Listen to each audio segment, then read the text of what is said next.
Now, Will, I know that you've been involved in quite a few tech startups here in South Africa, and I wanted to get your opinion. We've spoken to several very successful South Africans doing startups, and what's the landscape like for South Africans when it comes to tech startups? Interesting, hey?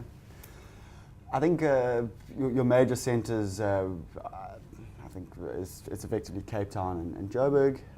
Cape Town's mainly B2C, mainly, talking generalizations. Joburg's mainly B2B.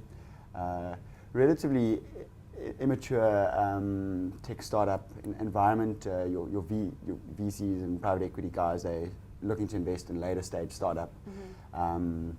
Compared to obviously our counterparts in the States.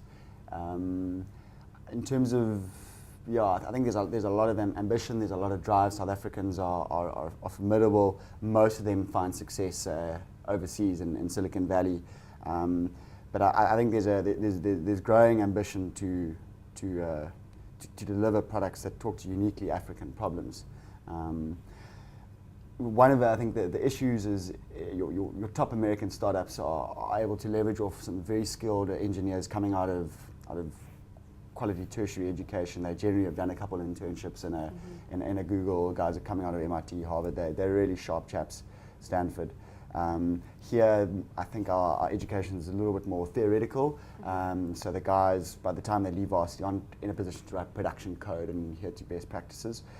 So they are a little bit advantaged, and they've got to really ramp up quite quickly. So I would say that's a constraining factor at the moment. It's finding good engineers in South African context is tricky. Yeah. Hank, what's your experience been like with tech startups in South Africa?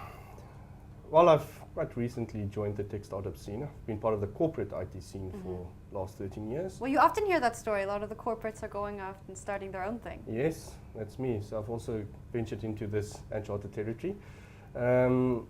Interesting. It's tough. It's finding the right people, not so much the right skills. It's those people with the passion of wanting to make something work. So then when you get fingers on the keyboard and doing what's needed.